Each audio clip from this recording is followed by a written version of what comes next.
continuación, tendremos la ponencia denominada La teoría del caso en el sistema acusatorio mexicano, que nos hará el favor de impartir el doctor Rodrigo Castellanos Gómez.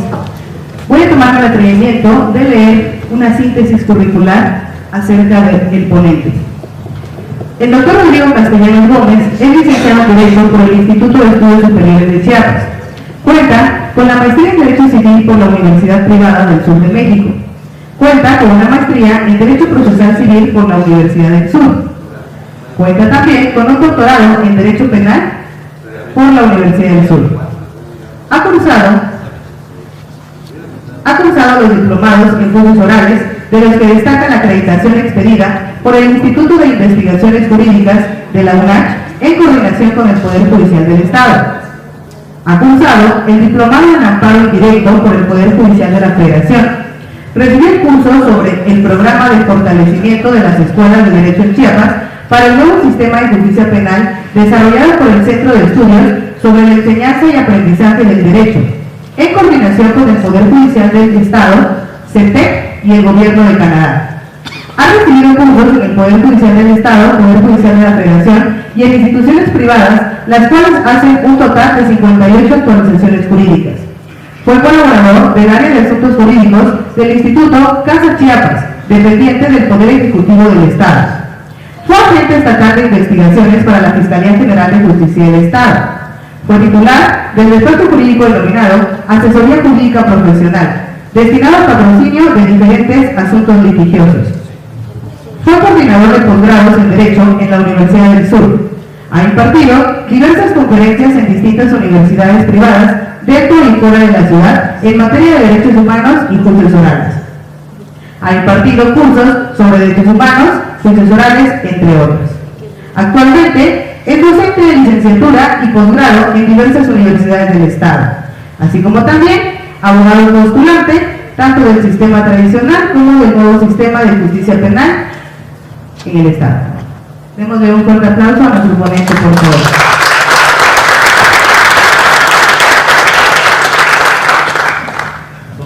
Muchas gracias, doctora Minerva.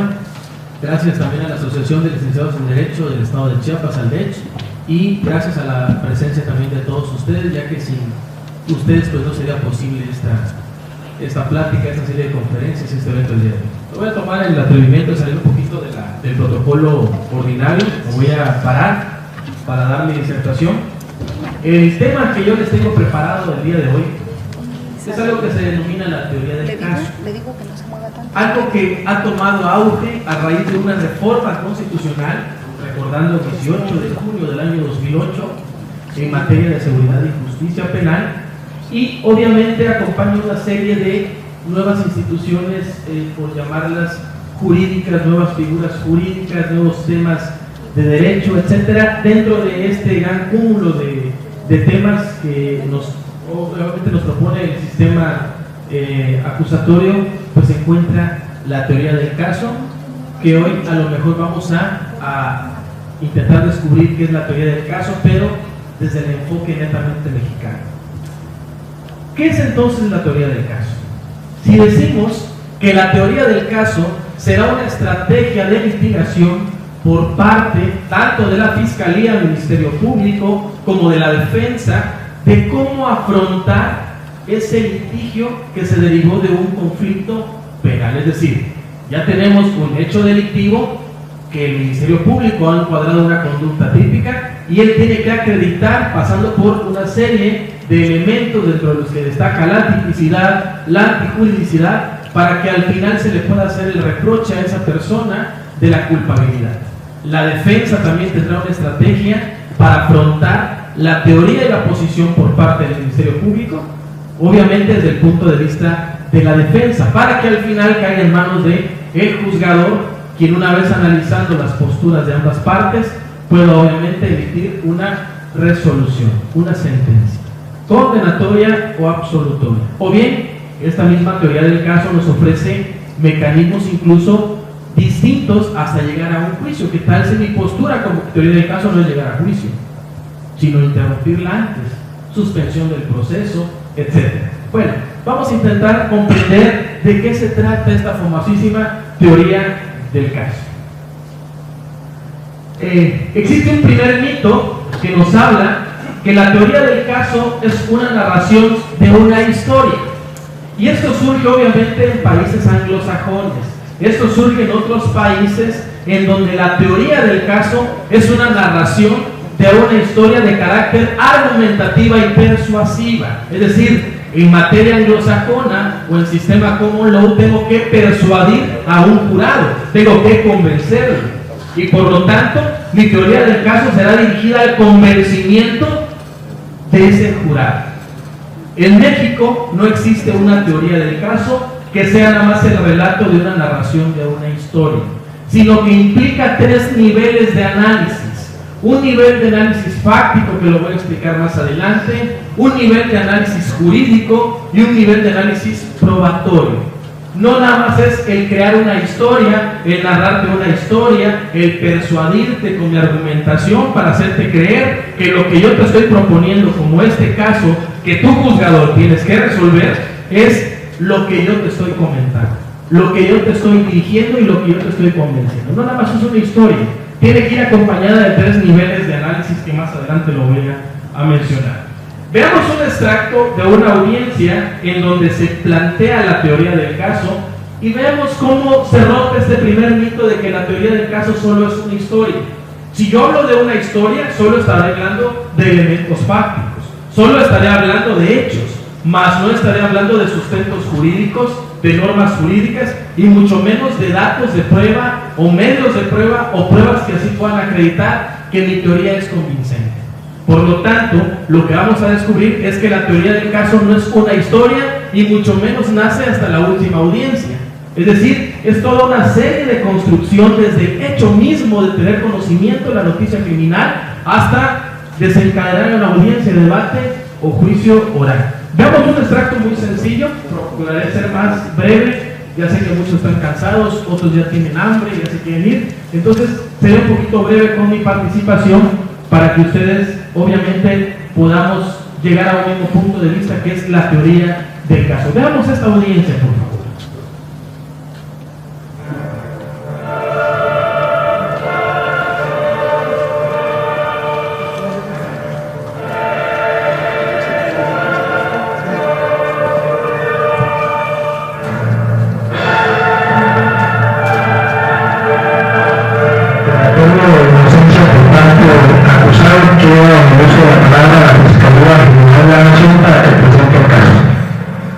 Gracias, señor juez.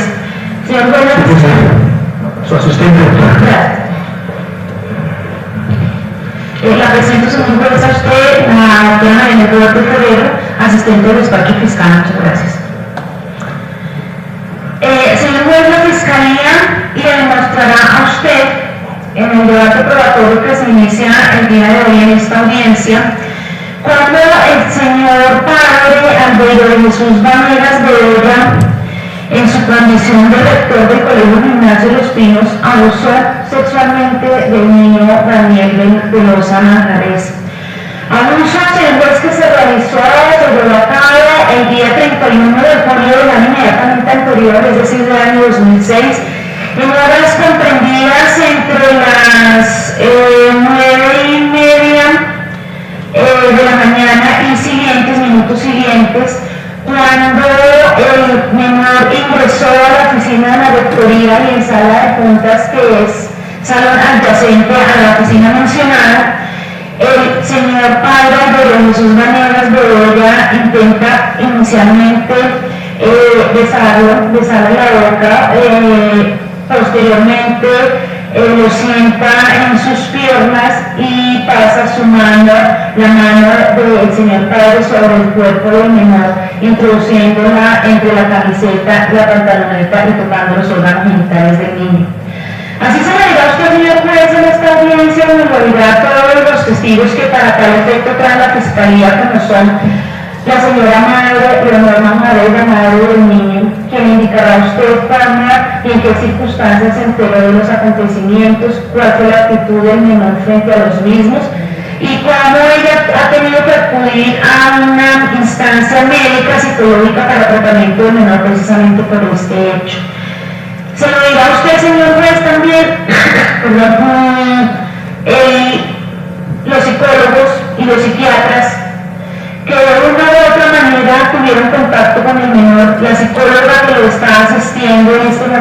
con terapias correspondientes. La psicóloga que en primera instancia recibe la versión del menor, que le contará a usted no solamente qué le dijo el menor, sino lo más importante cuál fue su apreciación frente a los dichos o al dicho del menor. En igual sentido lo hará el psiquiatra.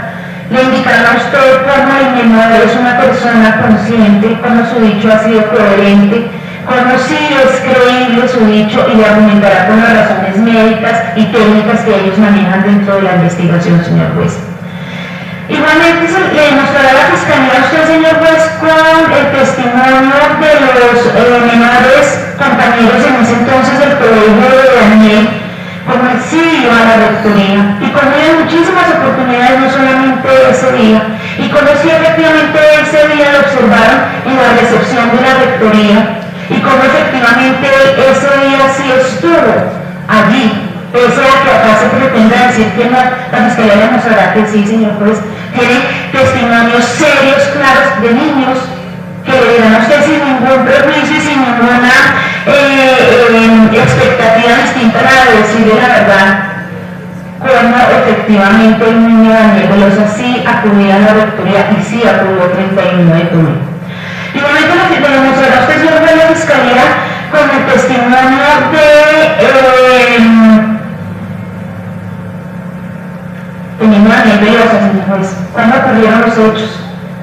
Cómo efectivamente él entró a la oficina, a la recepción, a la rectoría, cómo fue atendido por el señor padre, el rector, cómo no era la primera vez que lo sentaban las piernas, cómo fue durante todo el tiempo cultivando ese amor paternal que tenía el niño hacia él, y cómo finalmente abusa de él sexualmente. ¿Qué sintió? Se lo dirá usted, señor juez. ¿Qué sintió? ¿Qué oyó? Cuando él manejó su indignación y porque él se retiró del colegio. Señor de la Fiscalía le demostrará a usted con todos y cada uno de los testigos que ha llamado que efectivamente el hecho existió, y el hecho no es otro distinto a un acto sexual con menor de 14 años contenido en el artículo 209 del Código Penal. Hecho, señor juez, que como lo hemos venido anunciando, se realizó en el Colegio Gimnasio de los Pinos, en la rectoría del Colegio Gimnasio de los Pinos por el señor rector. Circunstancia que obviamente encuadra entre el numeral segundo del artículo 211 por la confianza que él mismo obviamente generaba y la autoridad que generaba frente al niño. Señor juez, desde ya, y pese a que así lo diremos en los alegatos de conclusión, la Fiscalía le solicita a usted, como lo dirá en ese momento, que el fallo sea de carácter condenatorio, porque demostrará, más allá de duda, señor juez, no solamente la existencia del acto sexual de que fuera víctima de Daniel Velosa, sino que el único responsable del mismo es el padre Alberto de Jesús Vanegas de Ola. Muchas gracias. Bien, ok. Vemos en este ejemplo que yo les transmito que la teoría del caso no basta nada más en un argumento que se denomina alegato de apertura. Hay que recordar que el sistema acusatorio tiene tres etapas principales. Una etapa de investigación, que es en donde el Ministerio Público tiene conocimiento de la noticia criminal, y que esa etapa de investigación se divide a su vez en dos fases. Me voy a resumir a todos los ordenamientos legales y jurídicos que existen en nuestro país. Fase desformalizada, desjudicializada o inicial, como lo denomina el Código del Estado de Chiapas, como lo denomina Chihuahua, Oaxaca, y como lo denomina obviamente el Código Nacional de Procedimientos Penales. Y otra fase en donde intervienen jueces de control mexicanos, obviamente, que es la etapa formalizada, la etapa judicializada o la etapa complementaria en estos ordenamientos que yo les acabo de hacer mención. Tenemos una etapa intermedia en donde hay una depuración o saneamiento procesal, donde el Ministerio Público acusa, y esta última etapa, que es la de debate o juicio oral, en donde inicia con alegatos de apertura, desahogo de pruebas, alegatos de clausura, viene un fallo y posteriormente una sentencia. El alegato de apertura que vimos hace un momento no nada más consiste en presentar la teoría del caso como un argumento, como un hecho, como una historia. Si se dieron cuenta, la Fiscalía hizo mención de elementos normativos, invocó normas jurídicas. Si se dieron cuenta, la Fiscalía relacionó hechos con medios de prueba, habló de testigos, habló de peritos, habló de niños, habló de una serie de datos y de medios de prueba con los cuales acreditaría su historia, es decir, acreditaría su teoría del caso. ¿Cómo llega a esta conclusión el Ministerio Público? ¿Cómo llega a esta conclusión la Fiscalía? Precisamente llega a la conclusión realizando una investigación previa, construyendo una hipótesis de caso, construyendo su teoría del caso desde el momento en que tiene conocimiento de la noticia criminal. Por lo tanto, el primer mito que todos hemos escuchado es si la teoría del caso es una historia de nada más de carácter argumentativo y persuasivo que no contiene ningún elemento normativo y mucho menos ningún elemento probatorio. Pues no es cierto. En México sucede exactamente lo mismo con la teoría del caso, contiene sus tres elementos de análisis y veamos un pequeño concepto que podemos ver. Es por un lado la metodología por excelencia que tienen las partes, es decir, Ministerio Público y Defensa. ¿Con qué finalidad? Con la finalidad de poder construir, recolectar, depurar y exponer su estrategia frente a los hechos materia del proceso. Ese es por un lado. Puedo depurar, puedo construir una estrategia con mi teoría del caso. Y además dice por el otro lado, un sistema o aparato conceptual que permite la articulación de tres niveles de análisis. Nivel fáctico, son elementos de hechos, cómo sucedió el acontecimiento.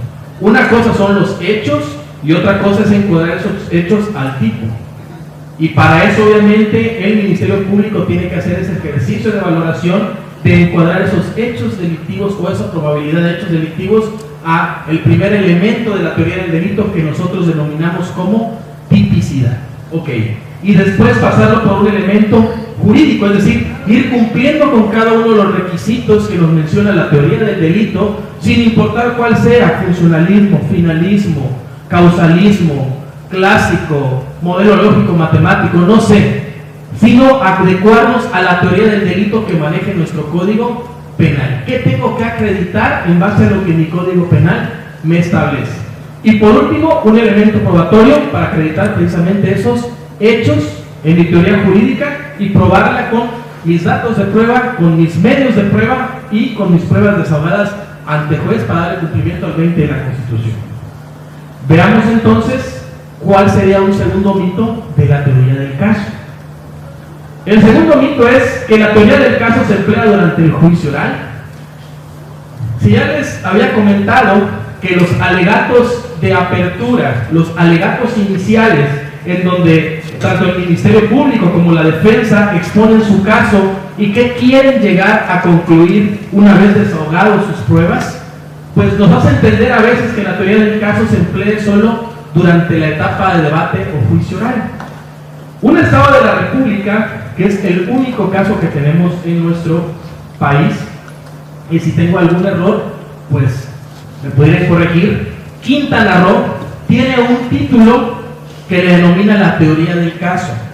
Ese título de teoría del caso le ha denominado la doctrina como la teoría del caso impuesta, porque habla que la teoría del caso se desenvuelve precisamente en la etapa de debate y juicio oral, y entonces limita a la Fiscalía y limita a la defensa a que su teoría del caso solo tiene que emplearse en la etapa de debate y juicio oral, cuando ya hemos dicho antes que la teoría del caso es una herramienta de técnica de litigación que me acompaña a lo largo de todo el proceso, todas las etapas procedimentales, y no se limita únicamente a la exposición de la audiencia de debate o juicio oral a través de mis alegatos de apertura. Esto no es así. El Estado de Quintana Roo ha mencionado su teoría del caso impuesta. Ningún otro código con corte acusatorio en el país, ni el Código Nacional, nos habla acerca de una teoría del caso como tema principal en un título. Este tema es una técnica de litigación y yo entiendo que puede ser hasta con tintes filosóficos, porque no existe como tal una normatividad que nos diga qué debe de contener nuestra teoría del caso. Sin embargo, inferimos el contenido del mismo, porque es una estrategia de litigación. Pero veamos la teoría del caso, cómo se utiliza dentro de la audiencia, debate o juicio oral, para poder concluir que la teoría me acompaña durante todo el proceso. Por ahí vemos al Ministerio Público, aquí de este lado, cómo él tiene ahí en su computadora la teoría del caso y cómo la defensa tiene la teoría del caso. Vayamos a las computadoras de cada uno de ellos para realizar su teoría del caso.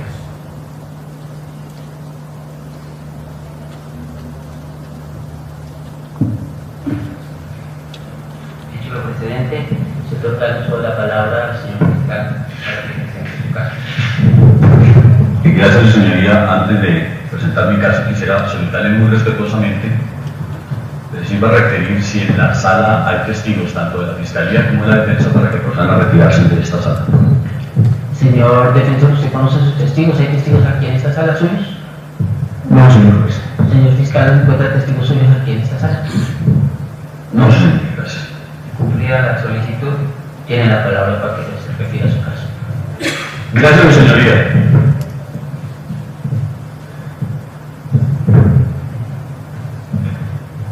Los hechos que a partir de hoy debéis juzgar de conformidad con la prueba que en este juicio se produzca tuvieron ocurrencia en la ciudad de Bogotá el 5 de julio de 2006, cuando la señora Mónica Castañeda de Hoyo, al caer la tarde, se dispuso a cumplirle una cita al hoy acusado, su primo hermano, Francisco Rafael Andrade Bedoya, con el fin de que éste le entregase el dinero fruto de la venta de un cuadro, negocio que Mónica Castañeda Bedoya había realizado con un amigo del acusado Francisco Rafael, amigo que atiende al nombre de José Moisés Quintero.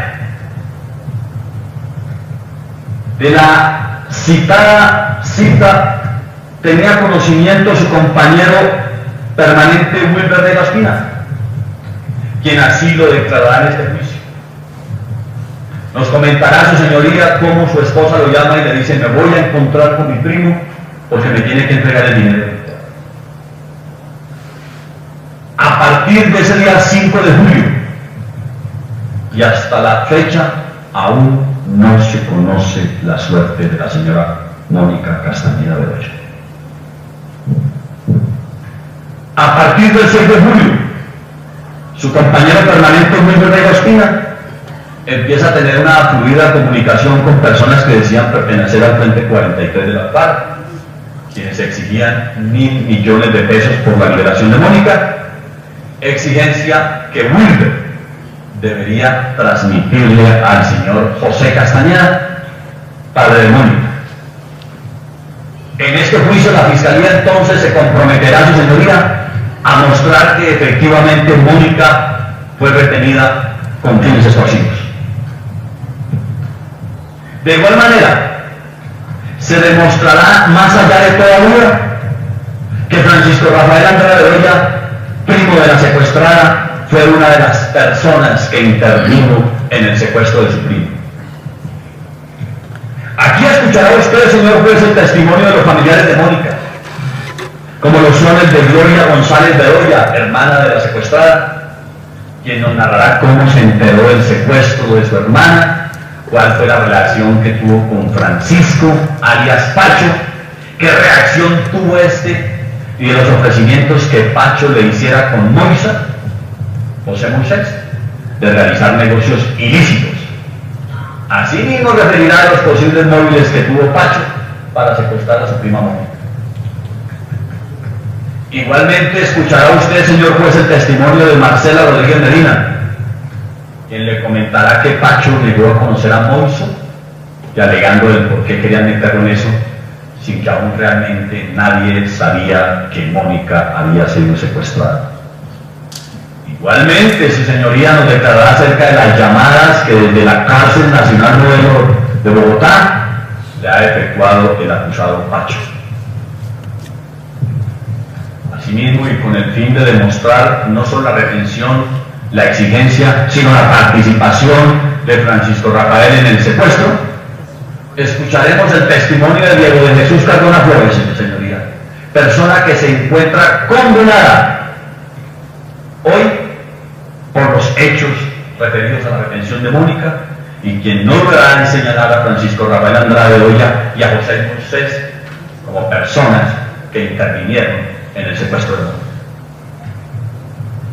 Al finalizar el debate probatorio, su señoría tendrá suficientes pruebas que le permitirán llegar a niveles de conocimiento superiores a toda duda para emitir un sentido del fallo de estirpe condenatorio en contra de Francisco Rafael Andrade Bedoya, al considerársele como coautor responsable del delito de secuestro extorsivo agravado, artículos 169 y 170, numerales 3, porque lleva más de 15 días retenida la señora Mónica, numeral 4, por los vínculos de consanguinidad que unen a víctima y victimario, y numeral 6, porque se ha presionado con amenazas de muerte el pago de los 1.000 millones de pesos. Así las cosas, su señoría, este es el caso que debéis juzgar y que al finalizar tendréis que llevarlo a emitir un sentido de fallo condenatorio. Gracias. Revisando otra vez el asunto, vemos los tres niveles de análisis. Vemos el elemento de los hechos, el fáctico, volvemos a ver el elemento normativo y el elemento probatorio. Ahora, el mito a desmentir es si efectivamente la teoría del caso se hace uso en la audiencia de debate y juicio oral a través de los alegatos de apertura. Si iniciamos la exposición y si vemos desde ese punto de vista, podemos decir es que la teoría del caso se plasma. Bueno, una cosa es que se diga y otra cosa es la estrategia jurídica que traía de mi teoría del caso. ¿Cuál era la teoría del caso de la Fiscalía? El delito de secuestro junto con todos los elementos que ha intentado acreditar la Fiscalía, que se supone que ya hizo una investigación y que a ese fue el resultado que llegó a la Fiscalía el intentar acreditar eso. Pues la teoría del caso la venía construyendo desde antes. En los alegatos de apertura, la exposición del caso es una parte de la teoría del caso en la que manifiesta y expresa lo que el Ministerio Público cuenta y ha descubierto y lo que va a intentar acreditar al final del desahogo de las pruebas. Pero también la defensa construye su teoría del caso. También la defensa tiene una forma de apreciar este hecho y también la defensa tiene derecho a opinar y plantear su caso, y también obviamente la defensa tuvo una estrategia, tuvo mecanismos, tuvo herramientas para poder convencerse si su representado es para él culpable o es inocente desde el punto de vista de la defensa, es decir, o bien de manera de atenuar la probable pena que se le pueda aplicar. Pero veamos qué dice la defensa con respecto a su teoría, con respecto a la perspectiva que él ve de este asunto.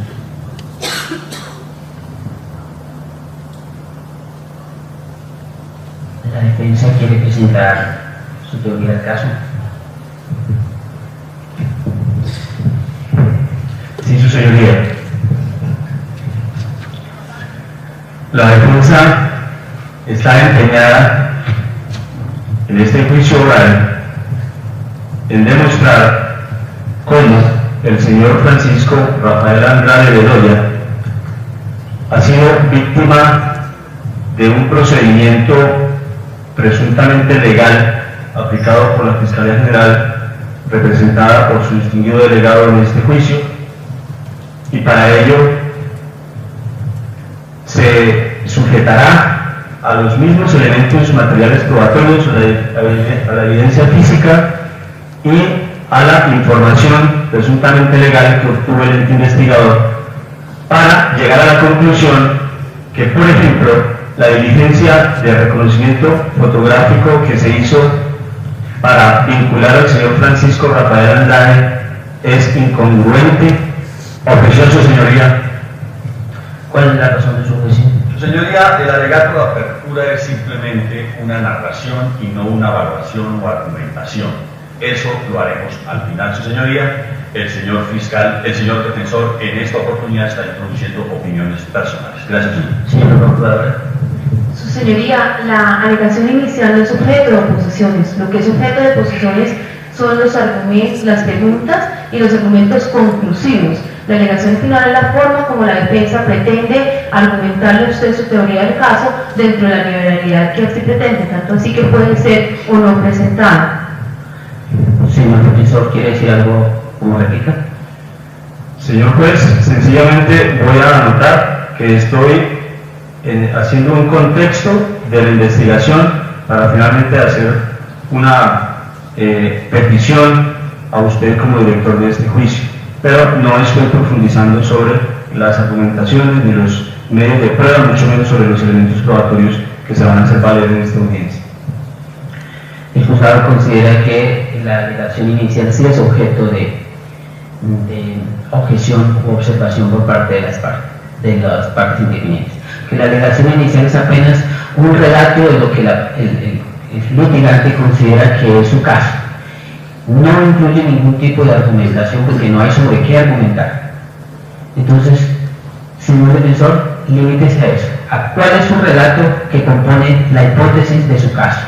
Habrá un momento que es la conclusión del relato final para presentar sus argumentos. Soy muy respetuoso de las decisiones judiciales, señor juez, por lo tanto, acataré la orientación que usted ha asignado en esta audiencia. La defensa pretende demostrar que el señor Francisco Rafael Andrade jamás estuvo en el lugar de los hechos en donde presuntamente se produjo el secuestro, que no tuvo ninguna participación en esa idea criminal y, por supuesto, con los elementos de prueba que van a respaldar la intervención de la defensa, necesariamente habrá de solicitarle a su señoría la emisión de un fallo absolutorio en su favor. Gracias. Bueno, los planteamientos de la defensa son claros, no estuvo en el lugar de los hechos y no tiene nada que ver con ese hecho que se le pretende, obviamente, por el cual se le está acusando. Entonces, si vemos este alegato de apertura, esa es la conclusión de la teoría del caso que la defensa o Ministerio Público han llegado en base a lo que han investigado desde su elemento fáctico, de lo que han investigado desde el elemento jurídico y obviamente desde el punto de vista del elemento probatorio. Entonces, la teoría del caso, rompiendo el mito, no se desemboca y no nada más es exclusivamente de la audiencia de debate o juicio oral, sino que se construye desde el momento que se tiene conocimiento de la noticia criminal. Veamos el resultado entonces que se tiene acerca de la teoría del caso. La teoría del caso como herramienta metodológica permite a los abogados el contar con una estrategia o planificación desde el inicio del proceso penal, el cual guiará en sus actuaciones procesales en sus diferentes etapas o fases del proceso punitivo al permitirle la coherencia entre lo fáctico, lo jurídico y lo probatorio. Tiene que reunir tres elementos durante toda la construcción de la teoría del caso para que propiamente la Fiscalía o la defensa lleguen a un resultado y lo puedan plantear ante el juez que al final del debate probatorio, del desahogo de las respectivas pruebas, pues verá si ha cumplido con los extremos de sus peticiones, pero lo vienen trabajando desde antes. Si revisamos la doctrina, la podemos encontrar como hipótesis de caso y hasta la audiencia de debate como teoría del caso. Pero el nombre correcto que pienso yo que se ha construido es denominarle teoría del caso desde un inicio, desde el momento que el Ministerio Público investiga, desde el momento en que la defensa es activa y empieza a realizar su propia investigación. De esto y de lo que hemos visto, yo puedo concluir y les ofrezco un concepto de la teoría del caso propio y pienso que la teoría del caso es esta. Es un poquito bastante amplia y compleja, pero pienso que la teoría del caso es una herramienta de técnica de litigación, porque si estoy viendo cómo debo de plantear la situación desde el punto de vista de fiscal, cómo debo de llegar a resultados desde el punto de vista como defensa, es una técnica de litigación porque se va a, obviamente, materializar desde el momento en que yo esté desahogando las mismas pruebas, con la que cuentan los directores del proceso penal. ¿Quiénes son los directores del proceso penal? Tenemos por un lado el Ministerio Público y de existir también el abogado coadyuvante, o bien pudiese ser un abogado particular haciendo la acción privada.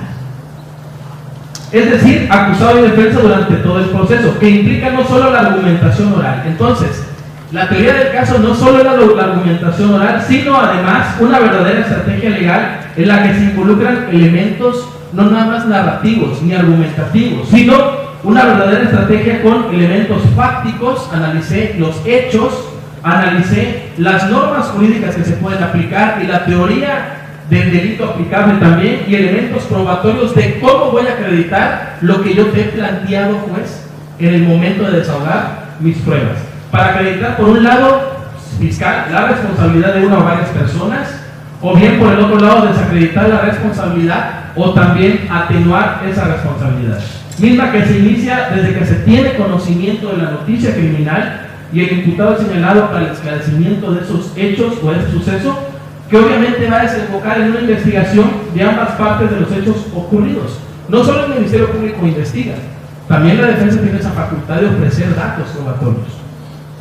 Dependiendo desde una zona estratégica la postura de ambos, y utilizando los procesos y medios que la ley le permite, además de argumentar las respectivas teorías, que es con lo que nosotros llegamos a la conclusión en los alegatos de apertura. Es decir, desde el momento que estoy investigando, llámese fiscalía, llámese defensa, estoy construyendo mi teoría del caso. Lo único que hago en la audiencia de debate o juicio oral, al tomar la palabra como alegatos de apertura, es dar a conocer lo que yo creo, a lo que yo llegué como conclusión.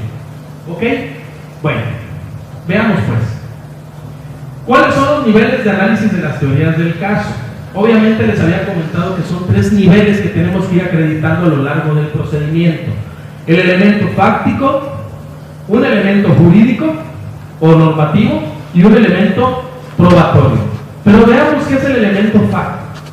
El elemento fáctico tenemos que consiste en obviamente la elaboración de proposiciones fácticas, que son la elaboración de afirmaciones por parte de la Fiscalía o la elaboración de las afirmaciones por parte de la defensa, que sean relevantes, obviamente. Decimos por un lado al fiscal del Ministerio Público qué es lo que va a intentar probar, por así decirlo, en un punto en particular, es decir, que el imputado se encontraba en el lugar de los hechos el día del homicidio. Esa es la proposición fáctica de la Fiscalía. Otra proposición fáctica de la Fiscalía sería que el imputado ha disparado sobre la víctima. Y otra proposición fáctica que tiene la Fiscalía es que el imputado, a consecuencia del disparo, obviamente, que a consecuencia del disparo esa persona ha fallecido. Entonces, esto es lo que en la construcción de la teoría del caso la Fiscalía está planteando. Esto es lo que va a llegar, esto es lo que va a intentar acreditar. Es casi como cuando realizamos un trabajo de investigación y nos hacemos nuestras preguntas, veremos al final si hemos llegado a esta conclusión de lo que hemos elaborado en nuestro trabajo de investigación. Pero también tenemos al abogado defensor, un abogado defensor también inteligente y astuto, que va a plantearse y que está construyendo su teoría del caso y que se realizó también proposiciones fácticas. ¿Cuáles son las posibles proposiciones fácticas en este supuesto que hemos manejado de este homicidio? Dice el fiscal: el imputado no estuvo en el lugar de los hechos. El imputado estaba en su casa cuando mataron a la víctima. El imputado no tenía móvil para matar a la víctima. Y es lo que yo voy a intentar acreditar a lo largo del proceso. Tenemos por un lado el Ministerio Público diciendo tú lo mataste, y tenemos por el otro a la defensa: él no lo mató, ni siquiera disparó, ni siquiera tenía el arma. Y al final del desahogo probatorio veremos si el resultado se inclina a favor del Ministerio Público o el resultado se inclina a favor de la defensa. Será el juzgador quien tendrá que valorar las respectivas tesis o teorías que han planteado ambas partes. Difícil tarea para el juez, ¿no? Difícil tarea para el juez. ¿Cuáles son, digamos, las bases fácticas mínimas que podemos utilizar construyendo nuestra teoría del caso? Podemos utilizar las siguientes preguntas: ¿quién? ¿Qué? ¿A quién? ¿El cómo? ¿El dónde? ¿El cuándo? ¿El por qué? ¿Y cuál fue el resultado que se produjo? Trabajando con estas proposiciones fácticas, lo vuelvo a repetir, mínimas, podemos ir descubriendo hacia dónde puede ir el sentido de nuestra investigación, construyendo nuestra teoría del caso, hacia dónde podemos llegar, lo que implica obviamente un poquito de más detenimiento al momento de estar realizando la investigación, tanto a nivel de fiscalía como a nivel de defensa, ¿no? Obviamente es un trabajo más completo y más preparado que tiene que realizar tanto fiscal como defensa. Vamos a otro elemento. Quiero ir un poquito más rapidito porque no quiero que se me estén durmiendo. Ya el maestro Arce por ahí ya me hace miradas, ¿no? O no es que está analizando a mí si estoy mintiendo, maestro. Okay. Ya el juez parece que se está aburriendo. Ok, perfecto. Bueno, seguimos adelante. Despiértase un poquito. Viene lo interesante. El elemento jurídico, yo les planteaba hace un momento en decidir cuál va a ser la teoría del delito a aplicar. Si recorrimos a nuestro Código Federal, el Código Penal Federal, encontramos como concepto de delito el acto o omisión que sancionan las leyes penales. Y obviamente tendríamos que recurrir a la doctrina para que nos orientara al respecto. Creo que el término es muy corto del Código Penal Federal. Pero vamos al del Estado de Chiapas. El Estado de Chiapas propone en su código que el delito es la conducta típica, antijurídica y culpable. y es lo que yo tengo que acreditar para, obviamente, convencer al juzgador que se está en presencia de un hecho delictivo o de un acto que la ley señala como delito, acreditando esos tres elementos. ¿Ok? Claro, tanto elemento típico tiene sus subelementos como el antijurídico como la culpabilidad, pero tenemos que ir acreditando cada uno de estos elementos en mi teoría jurídica a aplicar para que obviamente yo logre convencer con mis pruebas que esos hechos realmente encuadran a esta teoría jurídica que he decidido emplear. Ahora, si ustedes me preguntan y me dicen a mí cuál es la teoría del delito del Código Penal del Estado de Chiapas, pues yo les podría contestar que puede ser finalismo, funcionalismo, pero no importa la teoría del delito. Es decir, las escuelas de teoría del delito o la dogmática jurídica que tanto nos has ilustrado en esa parte, sino que tendré que aplicar la teoría del delito que maneja nuestro código. No puedo aplicar una teoría del delito que porque está de moda la tengo que emplear. ¿Qué tal si no cuadra con mi código penal? Y ahí tengo que cometer un error, porque van a hacer falta acreditar elementos ante el juzgador y no los voy a reunir porque empleo una teoría jurídica distinta. La teoría del delito a aplicar será la teoría del delito que maneje tu código penal. Por lo tanto, tenemos que observar el código penal y no importa funcionalismo, finalismo, causalismo, modelo lógico matemático, etcétera, simple y sencillamente tendré que acreditar cada elemento que mi código penal me establece. Pero veamos, ¿cómo se divide el elemento jurídico? Esta se divide en dos fases. La fase número 1. La primera tiene como objetivo principal que, obviamente, aplicar la ley penal. ¿Qué tipo de ley penal voy a aplicar? Bueno, y aquí tengo varias. Puede ser el Código Penal del Estado de Chiapas porque el delito está contemplado en el Código Penal de Chiapas. Pero también puede ser que el delito esté en un Código Penal federal, o bien sea un delito especial, en una ley especial. Tengo que identificar qué tipo de código tengo que utilizar para poder acreditar los elementos que me exigen de ese hecho delictivo. Ahora, sigamos. La teoría jurídica a ser aplicable. Ya identifiqué qué código tengo que aplicar. Ahora, la teoría jurídica será netamente hablar de la teoría del delito. ¿Cómo contempla esa ley? ¿Cómo contempla ese código su teoría del delito? Es decir, ¿cómo se integra el delito? ¿Sale? Ya vimos que el Código Federal la integra de una forma. Ya vimos que el Código Penal chiapaneco la integra de otra. Incluso hay modas de teorías del delito. Pero no me baso de eso. Me baso de lo que mi ley me esté requiriendo. ¿Ok? Ahora, la segunda fase consiste en examinar los elementos de la conducta punible. ¿Qué significa esto? Obviamente, es la sustitución de los hechos en cada uno de los elementos de la teoría jurídica seleccionada. Si mi código me exige un elemento típico, tengo que agotar el elemento típico y pasar del hecho al tipo. Ver que efectivamente no hay que la conducta 100% fue antijurídica y no hay una justificante de por qué la conducta se haya tenido que realizar. Y por último, dejar en manos, obviamente, intentar acreditar y reprochar esa conducta como culpable. Ok, tenemos que reunir esos elementos. Vamos con el siguiente elemento. Ya vimos cuál es el fáctico, ya vimos cuál es el normativo o el jurídico y ahora vamos con el probatorio. ¿Qué dice el elemento probatorio? El elemento probatorio es el análisis que consiste en establecer las evidencias o material probatorio que corrobore la existencia tanto de las proposiciones fácticas como la teoría jurídica o teoría del delito seleccionada. Se entiende que con esas pruebas, que con esos medios de prueba, que con esos datos de prueba, voy a acreditar tanto los hechos como la teoría del delito que identifique. Te logro acreditar que la conducta fue típica, te logré acreditar que es antijurídica porque no hubo una justificante alguna por lo cual se haya realizado ese hecho, y además podemos concluir en base a las pruebas que ya se fueron desahogadas que efectivamente existe una culpabilidad de esa persona que realizó o del sujeto que realizó el hecho delictivo. Es decir, ahora, este material probatorio, por su naturaleza física, la evidencia puede organizarse por clases.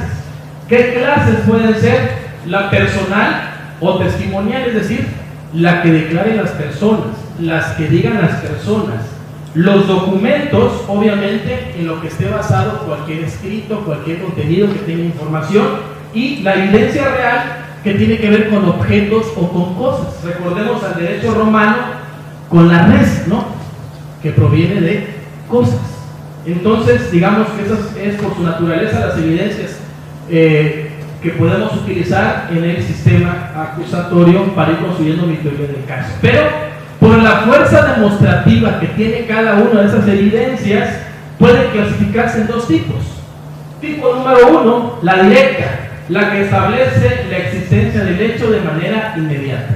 Tengo la declaración, tengo la entrevista de la persona afectada y además tengo la entrevista o el desahogo de la prueba testimonial de los testigos que presenciaron en el momento en que una persona la estaba asaltando, en el momento que una persona lo estaba lesionando, en el momento que una persona lo estaba privando de la vida. Y tenemos la evidencia directa, pero también tenemos la indirecta o la circunstancial, que es cuando de manera indirecta logramos convencernos de que el hecho pudo haber sucedido o realmente sucedió. No sé, una mancha de sangre, llega el perito, recoge y es una evidencia indirecta. Un testigo que escuchó nada más que habían gritos, o una fotografía donde estaba una puerta toda golpeada que se presume que fue golpeada a patadas para ser abierta, y ese tipo de pruebas que nos pueden servir, o de datos de prueba o de evidencias que nos pueden servir, obviamente, para poder acreditar nuestros hechos y nuestra teoría jurídica. Y dice, una adecuada teoría del caso permite saber qué evidencias buscar, es decir, dónde, así como permite una función, una división de trabajos, ya sea de la fiscalía o la defensa, asimismo durante el desarrollo del juicio oral permite establecer los parámetros del examen, del contraexamen, a testigos, a peritos, y es aquí en la parte que el maestro Anuar decía, la importancia que debo de tener de conocer a mi testigo, de conocer a mi perito, no nada más desde el punto de vista profesional, sino que también puedo hacer uso de otros mecanismos como la psicología del rostro, el lenguaje corporal, y así poder decirle al testigo en un interrogatorio, en un contrainterrogatorio, en un reinterrogatorio o en un recontrainterrogatorio, hacerlo caer en contradicción o arrancarle la verdad utilizando distintas técnicas, no solo jurídicas, sino también no jurídicas. Y es como llegamos al fin prácticamente de este trabajo que tiene que ver con la teoría del caso. Pero antes de ir terminando, la teoría del caso tiene características. Así como tiene elementos de análisis, también tiene características. ¿Qué característica debe tener mi teoría del caso? Mi teoría del caso debe ser sencilla, sin llegar a grandes raciocinios, llegar a convencerme de que ese hecho es delictivo o poder acreditar de que ese hecho no es delictivo. Debe ser lógica, debe ser coherente. No voy a inventar un caso como fiscalía de decir quien te ha robado ha sido un extraterrestre y voy a imputar a un extraterrestre, sino algo lógico, algo creíble. Por eso dice abajo, debe ir acompañado de la credibilidad, es decir, la teoría del caso planteada por la fiscalía o por la defensa tiene que ser creíble, no tiene que ser una historia ni un cuento fantástico, y tiene que ir vinculada de cada uno de los elementos que yo les acabo de comentar. Tiene que tener suficiencia jurídica. Lo que yo te presento, juez, es suficiente para poder acreditar mis tres elementos: fáctico, jurídico y obviamente mi elemento probatorio, que tú vas a juzgar sabiendo el resultado de cada una de estas pruebas, ¿ok? Entonces debe de haber suficiencia jurídica. Y otra cosa importante, la teoría del caso debe ser flexible. ¿Qué significa la flexibilidad? Poder adoptar otra teoría del caso en caso de algún imprevisto. Vamos a suponer que estoy ante una audiencia inicial. Tengo un cliente que ha sido detenido por manejar el estado de ebriedad, el Ministerio Público me lo lleva a audiencia y yo llevo planteada mi teoría del caso. No voy a debatir con el MP, no voy a entrar a discusión con el MP, porque voy a solicitar la suspensión del proceso, que se vaya al centro de rehabilitación. Yo voy confiado en eso, esa es mi teoría del caso. Pero resulta que yo la invoco y me dice el Ministerio Público: ciudadano juez, hay objeción fundada. No le podemos dar ese beneficio porque ya lo utilizó. Y esto mi cliente no me lo dijo nunca. ¿Y ahora qué hago? Yo iba preparado para eso. Ahora no sé qué voy a decir. Debo de llevar un plan B. Entonces, si esta teoría del caso no me funciona, tengo que emplear esta otra. ¿O qué tal si el Ministerio Público se opone fundadamente? Pues no nada más me debo fundar en mis leyes. Hay tratados internacionales. Hay otras leyes también federales que pueden ayudarme a resolver el asunto que yo le estoy planteando. Entonces tengo que llevar una estrategia ya hecha, pero no solo una, a veces hasta 2 o hasta 3. ¿Qué tal me la cambia en el momento de la audiencia? Entonces no me debo de confiar. Por eso la teoría del caso debe ser flexible. Si tengo un plan A, tengo que tener un B y quizás hasta un C, ¿no? Bueno, ¿cuál es la utilidad de la teoría del caso? Bueno, ¿qué ventajas me da? La teoría del caso presenta las siguientes ventajas. 1. Realizar un análisis estratégico del caso, es decir, analizar el asunto y ver cuáles son mis probables consecuencias jurídicas, cuáles son mis salidas alternas, si ustedes las quieren, y cómo debo de trabajar este asunto. Otro punto, ordenar y clasificar la información del caso, es decir, qué evidencia me puede servir, qué evidencia no me va a servir, ir depurando, ¿no? Adecuar los hechos al tipo penal, lo cual servirá para defender la tesis. Es decir, aquí el Ministerio Público tiene que saber que esos hechos que han existido, que existieron, pues obviamente los tengo que adecuar a lo que mi norma dice y establece. Por lo tanto, me servirá para defender mi respectiva postura. Determinar qué es lo que esperamos de la investigación, es decir, a qué conclusiones debo de llegar, y ya habíamos hablado de las proposiciones fácticas. Seleccionar la evidencia relevante, qué utilizo en juicio y qué no utilizo en juicio. Detectar debilidades propias, en dónde me pueden atacar, dónde puedo atacar. Y, obviamente, identificar las debilidades de la parte contraria.